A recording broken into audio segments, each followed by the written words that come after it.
ಕುಸುಮವತಿಯಲ್ಲಿ ಸಂತೋಷದಲ್ಲಿರುವಂತಹ ಸಮಯದಲ್ಲಿ ಇವಾಗ ಇಲ್ಲಿ ತನಕ ಬಂದವರಾರು ಯಾರು ಗೊತ್ತೇ? ಯಾರು? ದೇವೇಂದ್ರ ಬಂದು ಆಡಿರುವಂತ ಮಾತು. ಯಾಕೆ? ಏನು ಉದ್ದೇಶ?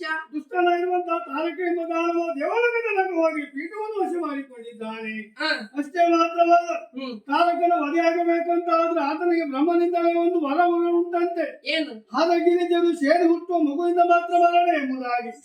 ಹರಗಿರಿಜರು ಒಂದಾಗಬೇಕಂತಾದ್ರೆ ಪರಮೇಶ್ವರ ಇವಾಗ ತಪಸ್ಸು ಮಾಡುತ್ತಿದ್ದಾನೆ. ಆ ಶಂಕರನ ತಪಸ್ಸನ್ನು ಗಳಿಸಬೇಕು.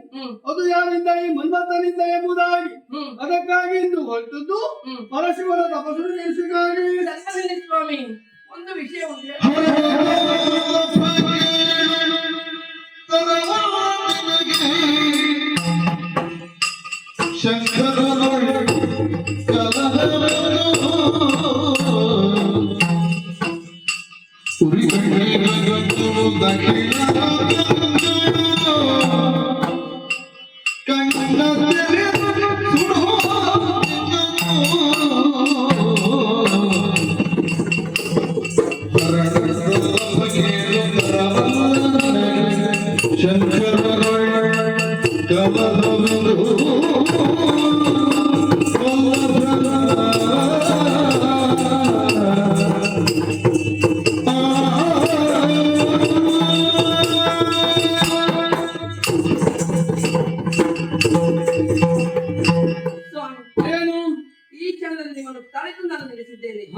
ಇಷ್ಟು ತನಕ ನಿಮ್ಮನ್ನು ಯಾವಾಗಲೂ ಕೂಡ ತಲೆದುಂಟೆ ಇರತಿ.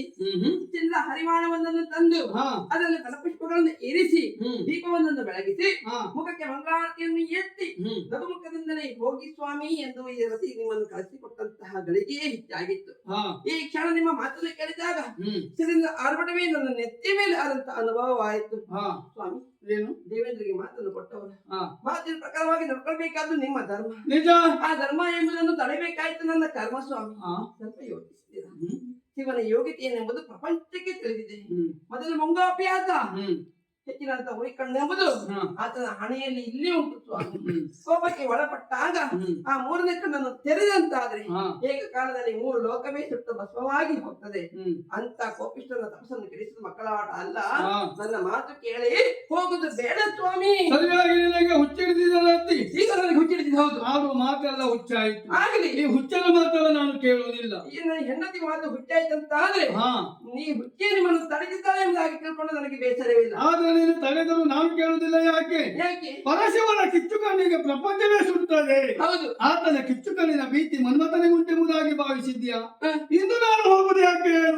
ಲೋಕ ಕಲ್ಯಾಣಕ್ಕಾಗಿ ಲೋಕ ಕಂಟಕನಾಗಿ ಬೆರೆಸುವಂತ ತಾರಕ ವಧೆಗಾಗಿ ಹೋಗುದು. ಸ್ವಲ್ಪ ಯೋಚಿಸಿ ಸ್ವಾಮಿ. ಏನು ಯೋಚಿಸುದು? ನಿಮ್ಮ ಹಠ ಸಾಧನೆ ಮಾತಾಡ್ತಿದ್ರೆ ಅಂತಾದ್ರೆ ನಿಮ್ಮ ಕಷ್ಟ ದುಃಖದಲ್ಲಿ ಅರ್ಧ ಪಾಲು ನನ್ನ ಪಾಲಿಗೆ ಉಂಟು. ಅಳಿದು ಹೋದ ದಾನವರ ವಿಷಯ ನಿಮಗೆ ಹೇಳ್ತೇನೆ. ಅಂಧಕಾಸುರ ದಿಕ್ಕೋಸಲ ಜನರಂತ ದಾನವರೇ ಶಿವನ ಕೋಪಕ್ಕೆ ಬಲಿಯಾದಂತ ಪ್ರಕರಣವೇ ಹಿಂದಾಗಿ ಹೋಗಿದೆ ಅಲ್ವಾ? ಅವರೆಲ್ಲ ಸತ್ತದ್ದು ನನಗೆ ಗೊತ್ತುಂಟು. ಅವರು ಒಳ್ಳೆಯವರಲ್ಲ, ಕೆಟ್ಟವರು. ನಾನು ಹೋಗುದು ಅದಕ್ಕಾಗಿ. ಇವಾಗ ಕೆಟ್ಟವನಾಗಿ ಮೆರೆದಿರುವಂತ ತಾರಕನ ವಧೆಗಾಗಿಯೂ ತಪಸ್ಸನ್ನು ಕೆಡಿಸಲಿಲ್ಲ ಅಂತ ಆದ್ರೆ ಆತ ಸಾಯುವುದಿಲ್ಲ. ಹುಟ್ಟುವಂತ ಮಗುವಿಂದ ಮಾತ್ರ ಮರಣ ಎಂಬುದಾಗಿ ಬ್ರಹ್ಮನಿಂದಲೇ ವರ ಉಂಟು. ನಿನ್ನ ಮಾತಲ್ಲ ಕೇಳು ನಾನಿಲ್ಲ. ಈ ಸಂಕಲ್ಪ ಯಾರದು ಹೋಗುದಕ್ಕೆ? ಯಾರ ಸಂಕಲ್ಪ? ಕಂಡ ಸಂಕಲ್ಪ. ಅರ್ಥವಾಯ್ತು. ದೇವೇಂದ್ರ ನಿಮ್ಮಲ್ಲಿ ಹೋಗುವಂತ ವಿಷಯ ಮಾತ್ರ ಹೇಳಿದ್ರು ನಿಮ್ಮ ಅಪ್ಪ ಹೇಳಿದೆ ಎಂದಾಗಿ. ನಿಮ್ಮ ಅಪ್ಪನಿಗೆ ಚೆನ್ನಾಗಿ ಗೊತ್ತಿತ್ತು ಹೋದಂತ ಮಗ ಮತ್ತೆ ತಿರುಗಿ ಬರುವುದಿಲ್ಲ ಎಂಬುದಾಗಿ. ಅದಕ್ಕಾಗಿ ಕೇವಲ ಮನ್ಮಥ ಹೋಗು ಎಂಬುದಾಗಿ ಮಾತ್ರ ನಿಮಗೆ ಸೂಚನೆ ಕೊಟ್ಟದ್ದು. ನನ್ನ ತಂದೆ ಕಾರಣ ಇಲ್ಲದೆ ಯಾವುದನ್ನು ಕಳಿಸುವುದಿಲ್ಲ. ಕಾರಣ ಉಂಟು, ಲೋಕ ಕಲ್ಯಾಣ ಆಗ್ತದೆ ಎಂಬುದಾಗಿ ಕಳಿಸಿಕೊಡ್ತಾ ಇದ್ದಾನೆ. ಕೈ ಹಿಡಿದು ಬಾಳ್ಬೇಕಾಗಿ ಬಂದವಳಿ ರತಿ. ಸುಖ ಕಷ್ಟದಲ್ಲಿ ಅರ್ಧ ಪಾಲು ನಮ್ಮ ಪಾಲಿಗೆ ಉಂಟು. ನಿಜ.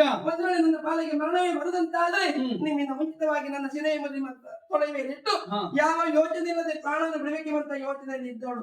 ಸ್ವಾಮಿ, ಕೊನೆ ಕ್ಷಣಕ್ಕೆ ನಿಮ್ಮಲ್ಲಿ ಒಂದು ಮಾತು ಹೇಳ್ತೇನೆ. ಹಠ ಮಾಡಬೇಡಿ. ಇಟ್ಟ ಹೆಜ್ಜೆ ಎಂಬುದು ಮತ್ತೆ ಹಿಂದೆ ಇಡಬಹುದು. ಹೆಂಡತಿ ಮಾತಿಗೆ ಗೌರವ ಕೊಡಬಹುದು. ಗೌರವ ಕೊಡದಿದ್ದಂತಾದ್ರೆ ಹೆಂಡತಿಗೆ ಮನಸ್ಸಿಗೆ ಎಷ್ಟು ಬೇಸರವಾಗ್ತದೆ ಎಂಬಂತಹ ಜ್ಞಾನ ಗಂಡನಿಗಿರ್ಬೇಕು ಸ್ವಾಮಿ. ಹೋದ ಸಂದರ್ಭದಲ್ಲಿ ನಿಮ್ಮ ಪಾಲಿಗೆ ಆಗಬಾರದು, ಆಗಿ ಹೋಯ್ತಂತಾದ್ರೆ ನನ್ನ ಬದುಕೇನಲ್ಲ ಮನ. ರತಿ, ಏನು ಅದಕ್ಕಾಗಿ ಒಂದು ಶಬ್ದ ಅಗತ್ಯ ಇಲ್ಲ. ಹಠ ಮಾಡಲೇಬೇಕಾದ ಪ್ರಸಂಗ ಎಂಬುದು ನನ್ನ ಪಾಲಿಗೆ ಬಂದ ಕಾರಣ ಹಠ ಮಾಡುತ್ತಿದ್ದೇನೆ. ನಾನು ಅಲ್ಲಿಗೆ ಹೋಗುತ್ತೇನೆ, ತಪಸ್ಸನ್ನು ಕೆಡಿಸುತ್ತೇನೆ. ಬದುಕಿ ಬಂದರೆ ಆಯಿತು. ಒಂದು ವೇಳೆ ಬದುಕಿ ಬರಲಿಲ್ಲ ಅಂತ ನೀನು ಚಿಂತೆ ಮಾಡುವಂತ ಅಗತ್ಯ ಇಲ್ಲ. ತಂದೆಯಾದ ಶ್ರೀಮನ್ನಾರಾಯಣ ಇದ್ದಾರೆ, ಅವರ ಅನುಗ್ರಹದಿಂದ ನೀನು ಇರು. ಆಗಬೇಕಾದದ್ದು ಮುಂದೆ ಆಗ್ತದೆ. ಅಲ್ಲಿಗೆ ನಾನು ನೇರವಾಗಿ ಬರ್ತೇನೆ. ಕುಳ್ಳಲ